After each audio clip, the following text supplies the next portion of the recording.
दिन में 3 मरतबा पेट भर करके खाने वालों, मस्जिदों को वीरान करने वालों, नबी की मेहनतों को भूल जाने वालों, शादियों में डीजे लगाने वालों, फजर की नमाज में सोते पड़े रहने वालों, नबी की मेहनतों का एहसास कर लो।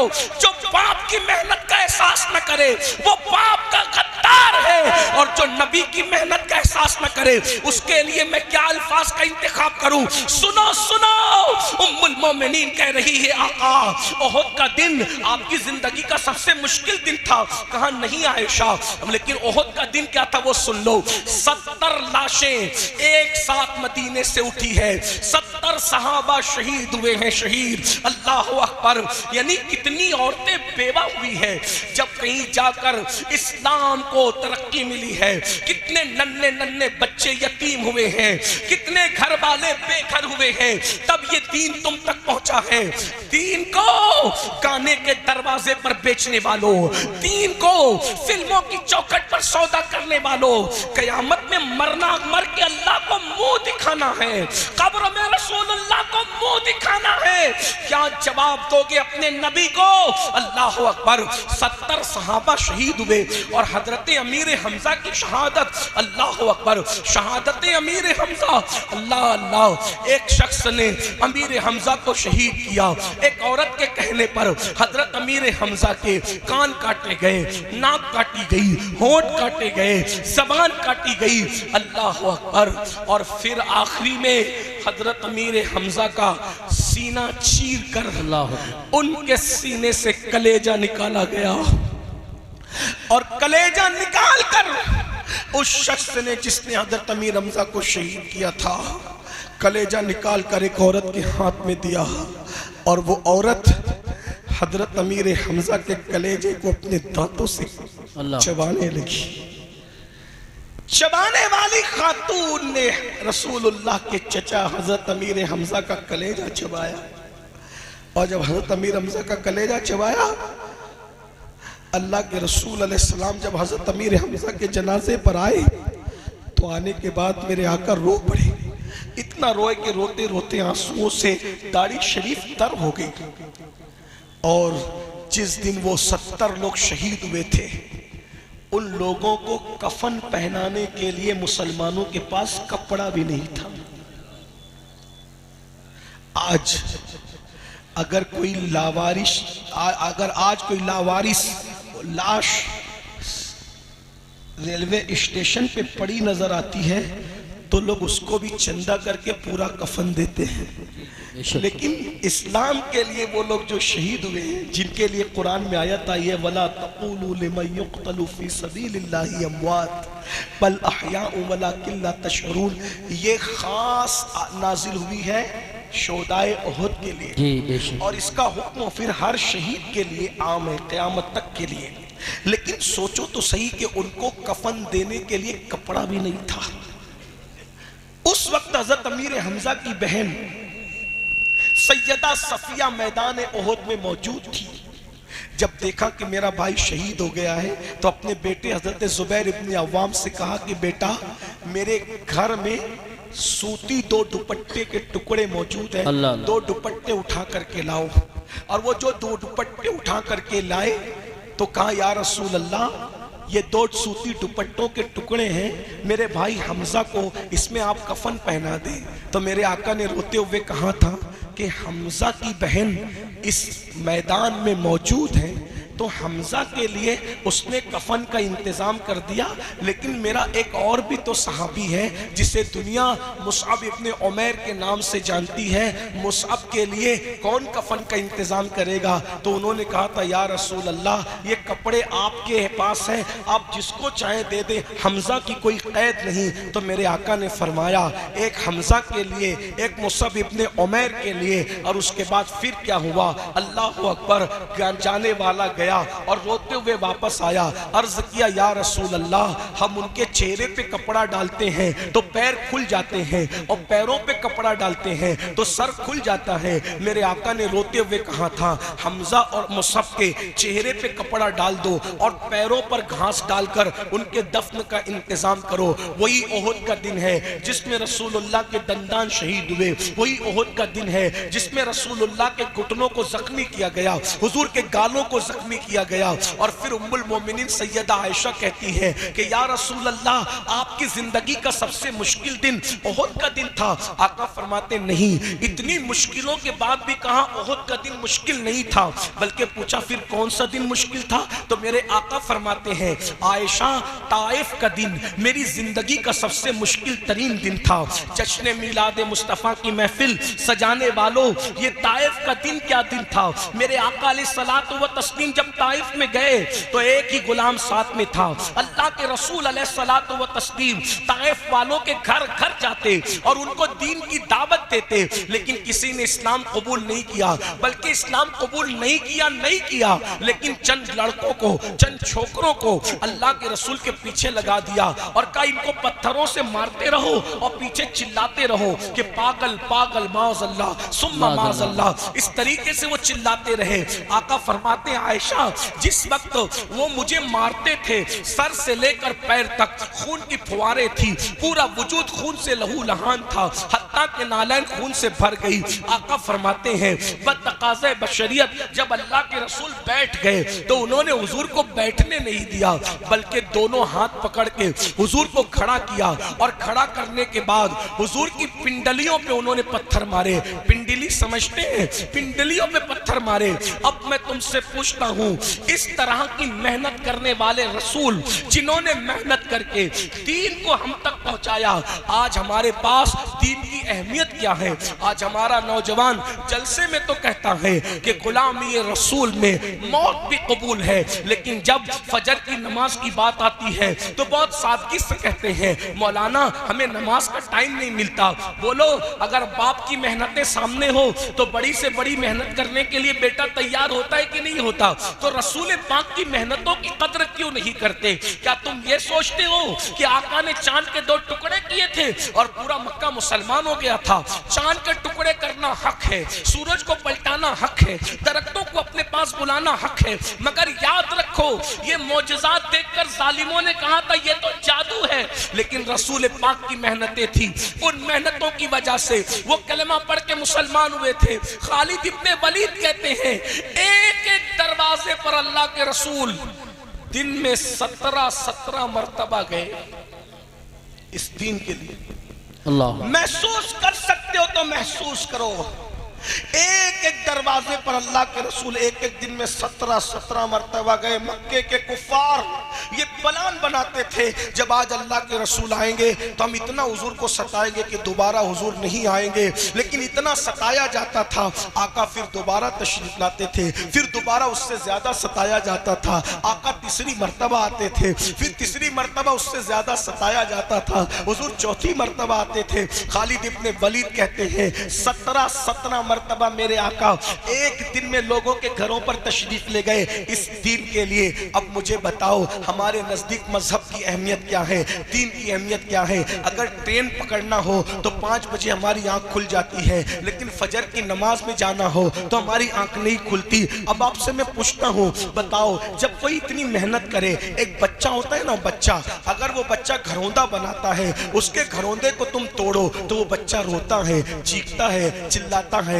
हाय मेरी मेहनत, हाय मेरी मेहनत। अब आपसे पूछना चाहता हूँ, बच्चे का बनाया हुआ घरौंदा अगर तुम उसकी कद्र न करो तो वो रोता है। रसूलुल्लाह का कायम किया हुआ दीन, आज ये जो दीन की बहारें हैं, आज ये जो दीन में रानाइयां हैं, आज ये जो दीन का गुलशन हरा भरा है, अगर तुम इसकी कद्र नहीं करोगे तो इसकी तकलीफ किसको होगी? अल्लाह के रसूल को होगी, मुस्तफ़ा जाने रहमत को होगी। मेरे भाइयों, कितना अफसोस होता है ना, आज मुसलमान ज़िना की गंदी फिल्में रात के 3-3 बजे तक देखता है। क्या समझते हो, क्या अल्लाह के रसूल को इसकी खबर नहीं होती? हम किसी मर के मिट्टी में मिल जाने वाले का कलमा नहीं पढ़ते, हम तो उस नबी का कलमा पढ़ते हैं जो जिंदा है, हमारी जानों से ज्यादा करीब है। तू जिंदा है वल्लाह, तू जिंदा है है वल्लाह, मेरी चश्मे आलम से छुप जाने वाले, मैं सबसे पूछता हूँ, अरे डिजिटल जो वो जुआ खेलने वालों, डिजिटल तौर पे जुआ खेलने वालों, जो आज मोबाइल के अंदर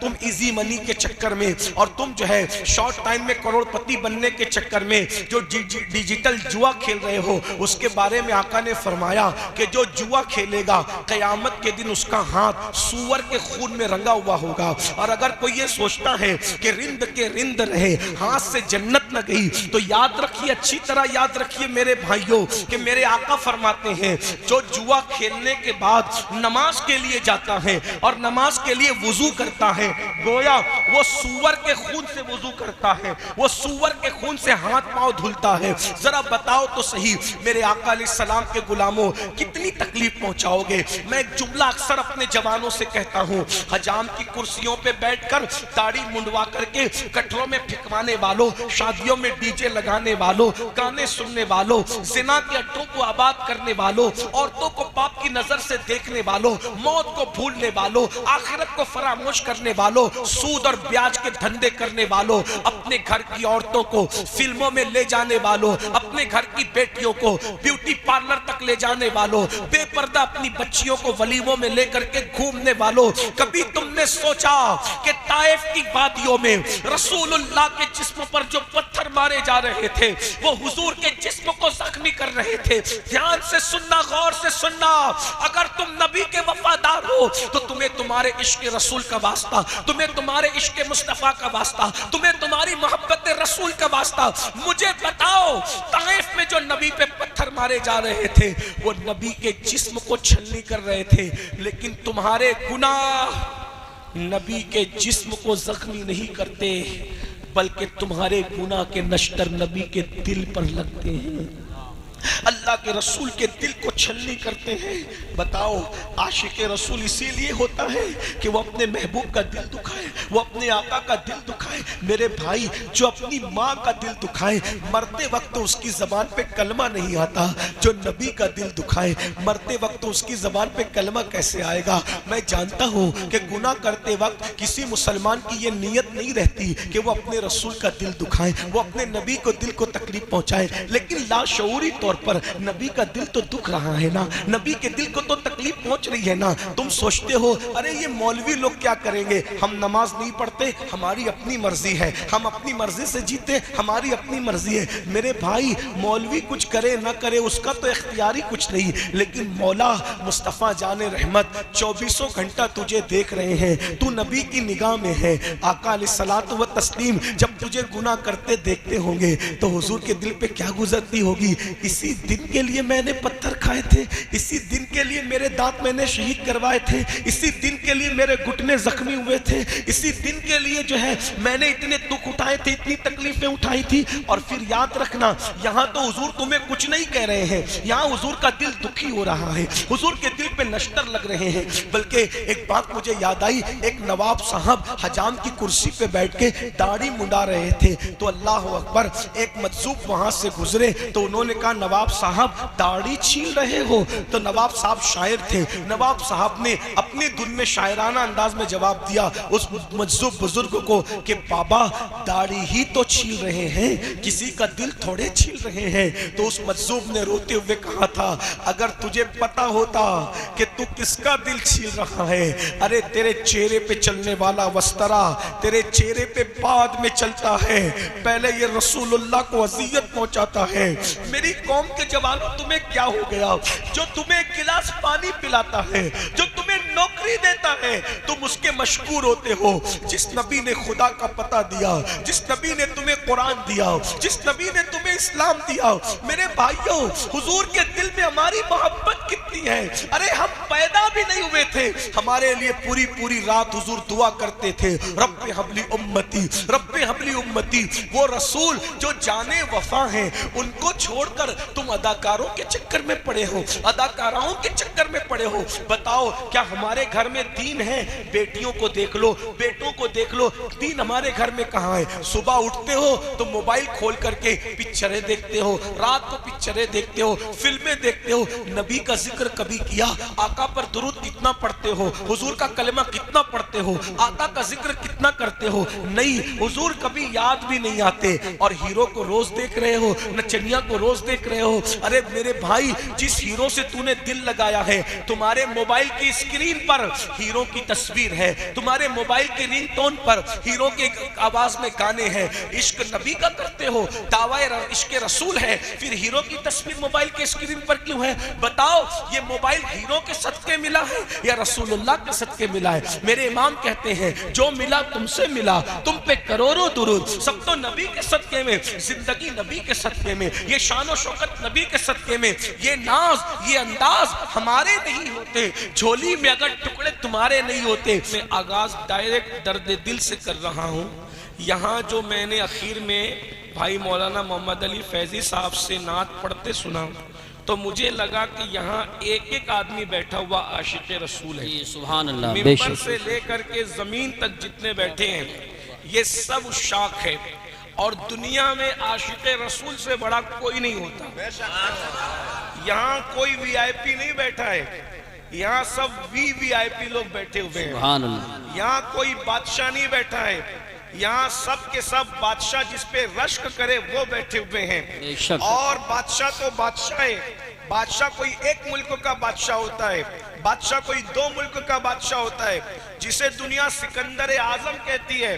अगर सिकंदर इस वक्त मौजूद होता तो मैं उस सिकंदर को चैलेंज के साथ इस मिंबर के नीचे बिठा के कहता, इनके मुकद्दर पे तू रश्क कर, तू क्या मुकद्दर का सिकंदर है और तेरी औकात क्या है?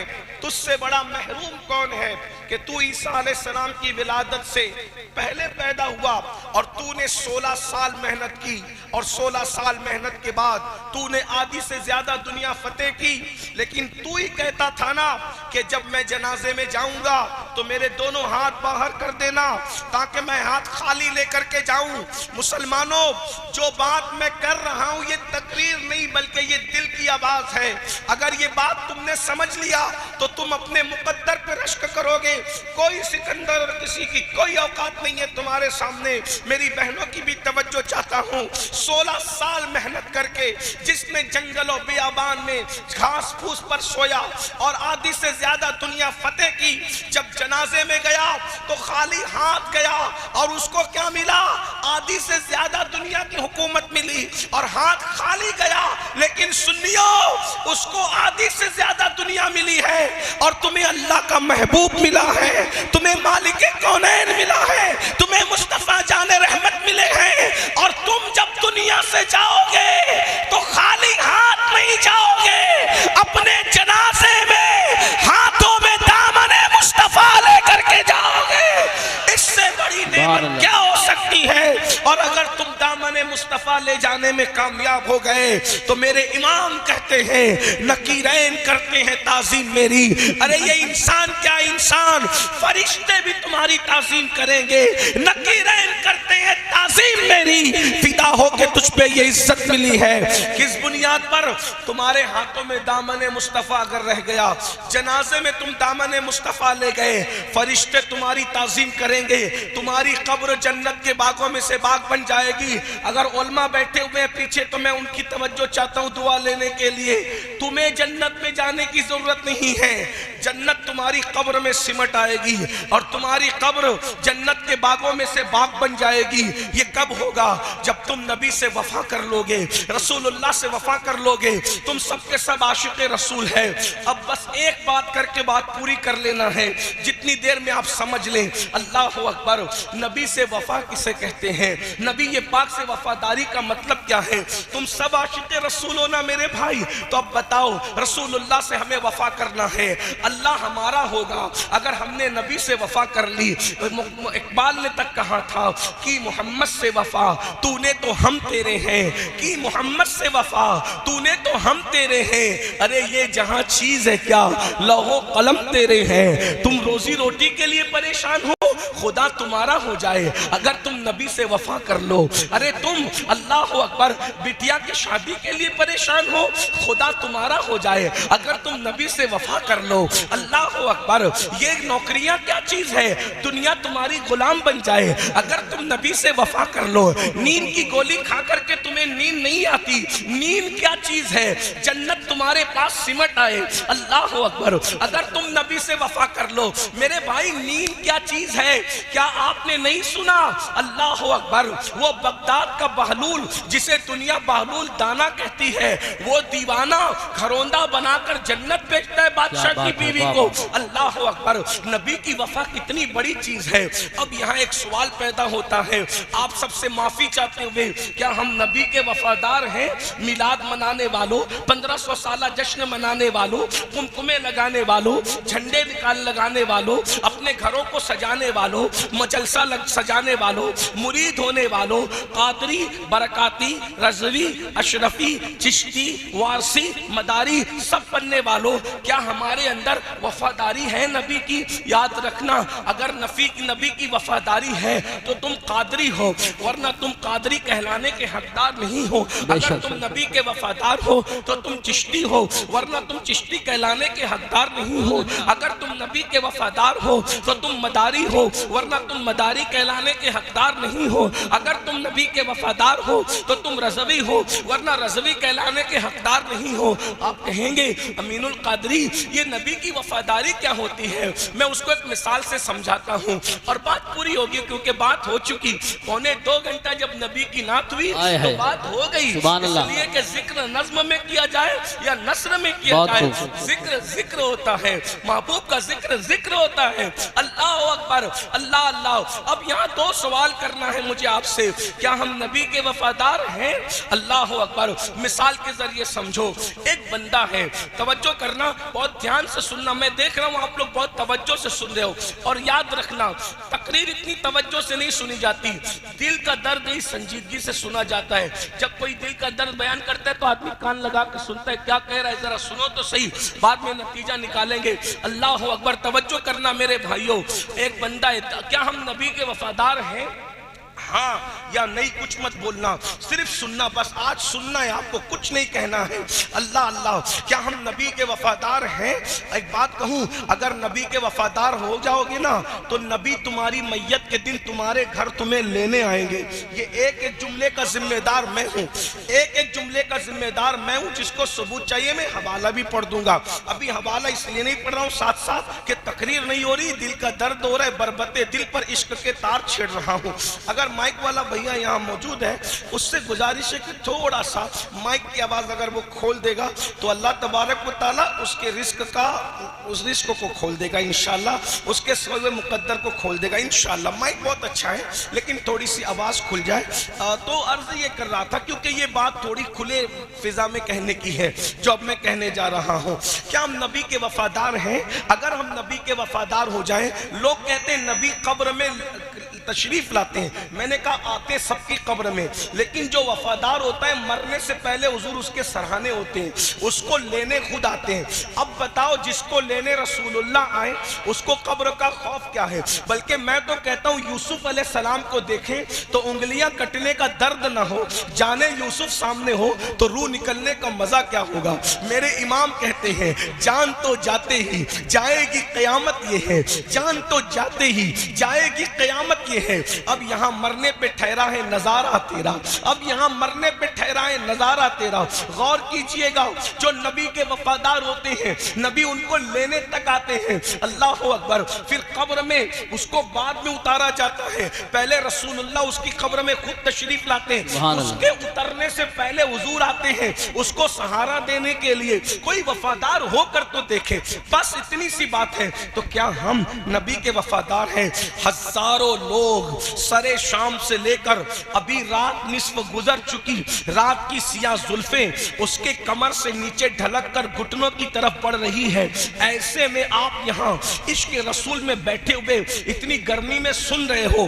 क्या हम नबी के वफादार हैं? मैं कोई फतवा देने नहीं आया, लेकिन अपने आप से पूछो, दिल सबसे बड़ा मुफ्ती होता है। क्या हम नबी के वफादार हैं या नबी पे जुल्म करने वाले हैं? नबी पे जुल्म करने वाले हो या नबी से वफा करने वाले हो? नबी से जफा करने वाले हो या नबी से वफा करने वाले हो? क्या हम नबी के वफादार हैं? बस इतनी सी बात है। अब आपसे पूछता हूं, एक शख्स है, एक शख्स एक देहात में रहता है, देहात में रहता है, उसके घर में फाका कशी है, फाके पे फाका है, फाके पे फाका है। वो शख्स जो है, आपके ये गांव का नाम क्या है?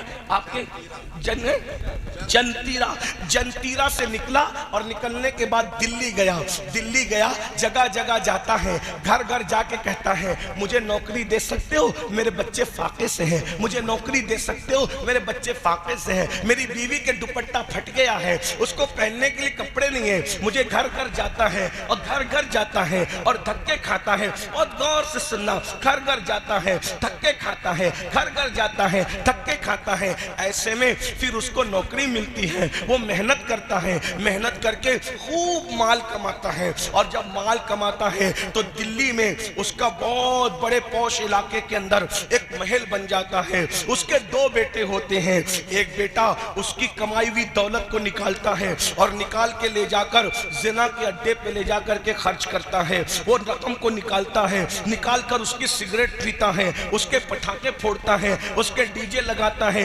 नचनियों पे खर्च करता है, मुजरों पे खर्च करता है, गानों पे खर्च करता है। एक बेटा ऐसा है। दूसरा बेटा कहता है नहीं नहीं, मेरे बाप ने बहुत मेहनत से कमाया है, मेरे बाप का पसीना माथे से जो है वो पैर तक आया है, तब कहीं जाकर ये बिल्डिंग बनी है, तब कहीं जाकर ये बंगला बना है, तब कहीं जाकर ये माल आया है। मैं अपने बाप की दौलत को आग नहीं लगाऊंगा, इसकी हिफाजत करूंगा, इसमें बढ़ोतरी करूंगा। अब मुझे बताओ, दोनों में बाप का गद्दार कौन है और बाप का वफादार कौन है? बाप पर जुल्म करने वाला कौन है और बाप का गद्दार कौन है और बाप का वफादार कौन है? बोलो, आप क्या जवाब दोगे? अब जवाब देने का वक्त आया। बोलो, दोनों भाइयों के अंदर कौन वफादार है? बोलो, कौन वफादार है? बात समझ में आई तो अब जवाब दो। कौन वफादार है दोनों भाइयों में? जो बाप की दौलत का ख्याल करता है, जो बाप की मेहनत का ख्याल करता है। यही है, मैं सही कह रहा हूं? बोलो भाई, सही कह रहा हूं? आवाज आपकी नहीं आ रही, कोई बात नहीं, लेकिन आप मेरी बात का तायीद करें। बोलो, जो बाप की मेहनत का एहसास करे वो वफादार है, या जो बाप की मेहनत का एहसास न करे वो वफादार है? दोनों में वफादार कौन है? आखिरी तक बोलो, कौन है वफादार? आप जवाब देंगे सब। कौन वफादार है? जो बाप की, जाहिर सी बात है आपके पास माइक नहीं है, लेकिन अगर आप जवाब देंगे तो यहां तक आवाज आएगी। सब मिलके बोलो, बोलो, बाप का वफादार कौन है? जो बाप की मेहनत का ख्याल करता है, और जो बाप की मेहनत को ख्याल नहीं करता वो बाप पर जुल्म करता है, बाप का गद्दार है तो बाप ही का बेटा मगर गद्दार है। अगर इतनी बात तुम्हारे समझ में आ गई, सब समझ गए, इसको यहीं छोड़ दो। इस मिसाल को मिलाने के लिए नहीं कहा, समझाने के लिए कहा। अब बताओ, तुम्हारा बाप दर दर भटकता है, तब जाकर के दौलत आती है। अब बिला तमसील, बिला तमसील, बिला तमसील, करोड़ों बार बिला तमसील नबी जमीन पर क्यों आए? कुरान कहता है, हुवल्लज़ी अरसल रसूलहु बिल हुदा व दीनिल हक़ लियुज़हिरहु अला दीन कुल्ली वलौ करिहल मुशरिकून। ये वो अल्लाह है, बल्कि वो है, वो वही है जिसने दीन हक के साथ अपने रसूल को भेजा। और रसूल क्यों आए? लियुज़हिरहु अला दीन कुल्ली, ताकि दीन हक गालिब आ जाए, दीन हक को गलबा नसीब हो जाए। यानी मेरे और तुम्हारे रसूल ने इस दीन को, ये जो छोटा सा देहात है जिसका नाम भी मुझे याद नहीं रह पा रहा है, इस छोटे से देहात में अगर नमाज पहुंची है, अगर कुरान पहुंचा है, अगर इस्लाम पहुंचा है, तो ये मेरे नबी की मेहनतों का नतीजा है। अरे बाप की मेहनतों को याद रखने वालों, तुम्हें रसूल पाक की मेहनत याद है? आइए थोड़ा सा उसको याद कर लो और फिर कहो कि क्या हम नबी के वफादार हैं? लोगों, अल्लाह अकबर, बाप का पसीना सर से पैर तक आता है तो तुम्हारा बंगला बनता है, बाप का पसीना सर से पैर तक आता है तो तुम्हारी दौलत इकट्ठा होती है। लेकिन नबी का पसीना पैर तक नहीं आया, बल्कि नबी का खून था जो पेशानी से निकला और उससे नालैन भर गई। यानी दीन के लिए नबी ये पाक की मेहनत कितनी है, उस मेहनत को कभी याद किया है? अल्लाह की इज्जत की कसम, मेरी बहनों की भी तवज्जो चाहता हूँ।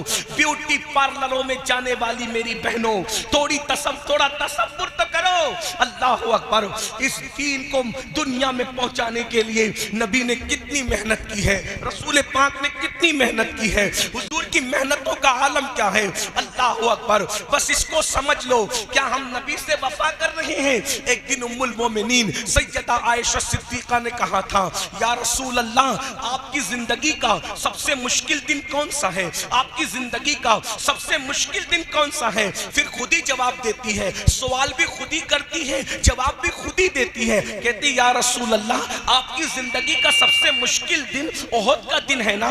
अल्लाह अकबर, चूंकि वो दिन अपनी आंखों से देख चुकी थी। अल्लाह अल्लाह, उम्मुल मोमिनीन कहती है, ओहद का दिन सबसे मुश्किल दिन था ना आका? आका फरमाते, नहीं आयशा, हालांकि आयशा सिद्दीका उम्मुल मोमिनीन ने ओहद का दिन देखा था। ओहद का दिन कितना मुश्किल था। अल्लाह अकबर, इतनी शान और शौकत की जिंदगी नहीं गुजरती अगर रसूलुल्लाह का सदका ना मिला होता। नबी के सदके में नेमतें मिलती हैं और दिल नचनियों से लगाते हो। वो नचनिए, कभी उनसे मिलने जाओ तो देखना, उनका गेट कीपर तुम्हें भगा देगा, उनके दरवाजे का कुत्ता भौंक भौंक कर तुम्हें भगा देगा। और अगर कभी किसी सोर्स से मिल भी जाए तो इधर उधर मुंह टेढ़ा करके वो तुम्हारे साथ एक बार मुसाफा करेगा, चंद सेकंड, और एक फोटो ले लेगा, बाकी कुछ नहीं। उसको दिल दिया जो तुम्हें जानता ही नहीं। और वो रसूल जो पूरी पूरी रात तुम्हारे लिए मगफिरत की दुआ करते थे, बख्शिश की दुआ करते थे, जिनके पैर सूज जाते थे खड़े खड़े उम्मत के लिए दुआ करते हुए, उस रसूल से वफा नहीं करते? तो फिर सुन लो, अब बात एंड करते हुए, एक दिन मौत आनी, मौत की तलवार सरों पे लटक रही है। एक दिन मौत आनी है और मरना चाहोगे तो भी मौत आएगी, न मरना चाहोगे तो भी मौत आएगी। मैं दुआ करता हूं कि अल्लाह तुम्हें लंबी उम्र दे, सबको लंबी उम्र दे, लेकिन एक दिन मौत आएगी। और जब मौत आएगी ना, तो कब्र में सब छोड़ के चले जाए। कोई भी साहब, ये नाजिम साहब, मुकर्री साहब, नातखा साहब, आलिम साहब, इमाम साहब, कोई अपनी कब्र में नहीं आएगा। कोई आएगा? कोई नहीं। ये दुनिया बेवफा है। दुनिया से बड़ी बेवफा मैंने कोई चीज नहीं देखी। गालिब ने कहा था, हमने माना कि तगाफुल न करोगे, लेकिन खाक हो जाएंगे हम तुमको खबर होने तक। मेरे भाई, जिनके साथ 3-3 घंटे बैठते हो, 10 मिनट नमाज के लिए टाइम नहीं निकालते, जिनके साथ 3-3 घंटे बैठते हो, तुम्हारी मैयत के बाद ये तुम्हारे जनाजों में नहीं आएंगे। लोग जनाजे में नहीं आते, ये तुम्हारे लिए जीते जी दुआ नहीं करते, तो मरने के बाद ये तुम्हारे लिए क्या दुआ करेंगे? कब्र में कोई नहीं आएगा, सब मनो मिट्टी के नीचे दबा करके चले जाएंगे। बस इतना याद रख लो, सब मनो मिट्टी के नीचे दबा करके चले जाएंगे, कोई नहीं आएगा। बहुत माफी के साथ, किस किस से दिल लगाया? जीते जी तो जो तुम्हें फोन नहीं करते, मरने के बाद वो क्या काम आएंगे कब्र में? ये बेवफा दुनिया है, बहुत बेवफा। बच्चे भी रोएंगे धोएंगे घर चले जाएंगे, बीवी रोएगी धोएगी घर पड़ी रहेगी, माँ बाप रोएंगे धोएंगे, कोई किसी की कब्र में नहीं आता। और कब्र वो जगह है, अल्लाह के रसूल फरमाते हैं, इतना अंधेरा है कब्र में कि एक हाथ को दूसरा हाथ सुझाई नहीं देता। मुर्दा जाने वालों को हसरत से देखता और कहता है, सब मुझे छोड़ के जा रहे हो, सब मुझे छोड़ के जा रहे हो, सब मुझे छोड़ के जा रहे हो। जब वो कोई जवाब नहीं देता तो गोया एक आवाज आती है, ऐ मेरे गुलाम, अगर तुझे सब छोड़कर चले गए तो तू गम न कर, सब चले गए, अब आने वाला आता है। कौन आ रहा है? सब ने तेरे साथ बेवफाई की, जाने वफा तेरे पास आता है। कौन आता है? अल्लाह की मखलूक में उससे बड़ा कोई नहीं। बेशक। कौन आता है? अल्लाह की मखलूक में उनसे खूबसूरत कोई नहीं। कौन आता है? अल्लाह की मखलूक में उनसे सखी कोई नहीं। अल्लाह की मखलूक में में उनसे अजीम कोई नहीं, बादस खुदा बुजुर्ग तुई। किस्सा मुख्तसर, अरे कौन आता है तो मेरे इमाम कहते हैं कब्र में लहराएंगे ताहज्र चश्मे नूर के, जलवा फरमा होगी जब तलअत रसूलुल्लाह की, हुजूर की आमद होगी, आका कब्र में तशरीफ लाएंगे। अब कब्र में आएंगे तो आप सब खुश हो गए ना, सब खुश हो गए। कब्र में आएंगे तो हुजूर कब्र में आएंगे, इंशाअल्लाह आएंगे इंशाअल्लाह। लेकिन यहाँ आने के बाद जो लोग वाकई इल्म और इश्क रखते हैं वो लरसते हैं, हुजूर कब्र में आएंगे। हम तो नारे लगा रहे हैं हुजूर कब्र में आएंगे, और अल्लाह वाले हुजूर कब्र में, वो सीना पकड़ रहे हैं, वो दिल पकड़ रहे हैं, हुजूर कब्र में आएंगे। हमने अल्लाह वालों से पूछा, अरे हम तो नारे लगाते हुजूर कब्र में आएंगे, आप दिल क्यों पकड़ रहे हैं? तो क्या कहते हैं पता है, हम हुजूर का सामना कैसे? अल्लाह, अगर बेटा जिना करते हुए पकड़ा जाए तो वो अपने बाप का सामना करता है? नहीं। बेटा चोरी करते हुए पकड़ा जाए और बाप को मालूम है मेरा बेटा चोरी करके आए, वो अपने बाप का सामना कर पाता है? नहीं। अब मुसलमानों, बस मैं अपनी गुफ्तगू तमाम कर रहा हूँ इसी दर्द दिल पे आपसे पूछता हूँ, अगर बाप को मालूम हो कि मेरा बेटा जानी है, शराबी है, चोर है, डाकू है, तो क्या बेटा अपने बाप के सामने मुंह दिखाने के काबिल रहता है? और अगर बाप के सामने आ जाए तो बाप क्या करता है?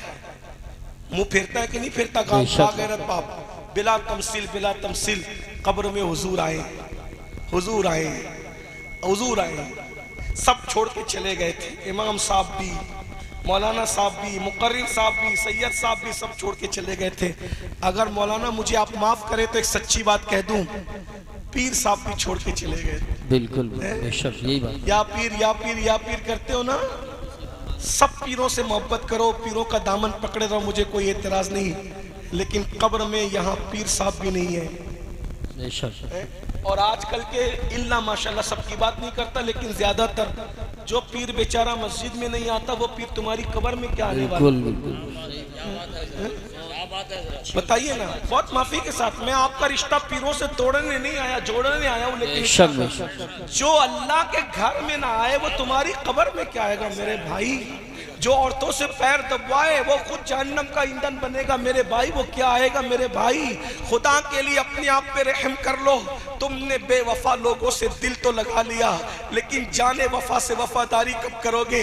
मैं कहता हूँ सब सिलसिले में मुरीद हुए, नबी की वफा के सिलसिले में भी कभी मुरीद हो जाओ। अल्लाह अकबर, ये नबी की वफादारी हमारे अंदर कहाँ है मेरे भाई? बता तो सही। अल्लाह अकबर, मैं खुदा का वास्ता देकर, तुम्हारे इश्क रसूल का वास्ता देकर तुमसे कहता हूं, जब सब कब्र में से चले गए, मिट्टी मुंह पे डालकर अमीनुल कादरी भी गया, ये भी गया, वो भी गया, वो भी सब गया, तो कौन आया? कब्र में हुजूर आए।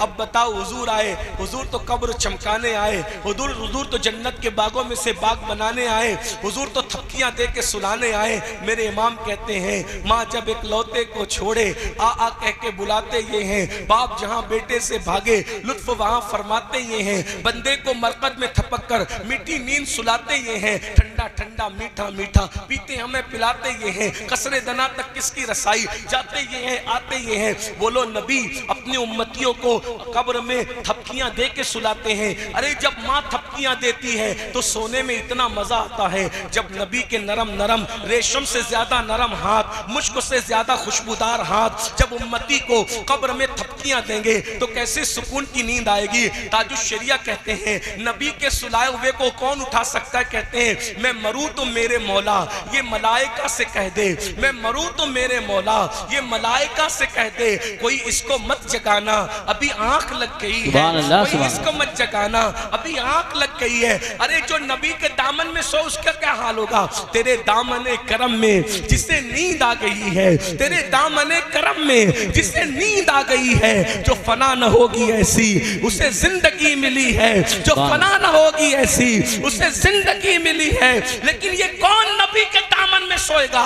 नबी किसको थपकियां दे के के सुलाएंगे जो नबी का वफादार होगा, जिसने दाढ़ियां मुंडाकर गटरों में फिकवाई होगी और नबी का दिल दुखाया होगा, जिसने नमाजों के वक्त में मस्जिद के जीनों पे बैठ के मोबाइल के गेम खेले होंगे, अल्लाह अकबर, जिसने नबी के दुश्मनों के साथ रिश्तेदारियां की होगी, नबी के गुस्ताखों को अपनी बेटियां दी होगी, उनसे बेटियां ली होगी, जिनकी बेटियां ब्यूटी पार्लरों में सजने धजने के लिए गई होगी, उनके साथ क्या होगा? क्या उनको भी नबी धमकियां दे के सुलाएंगे?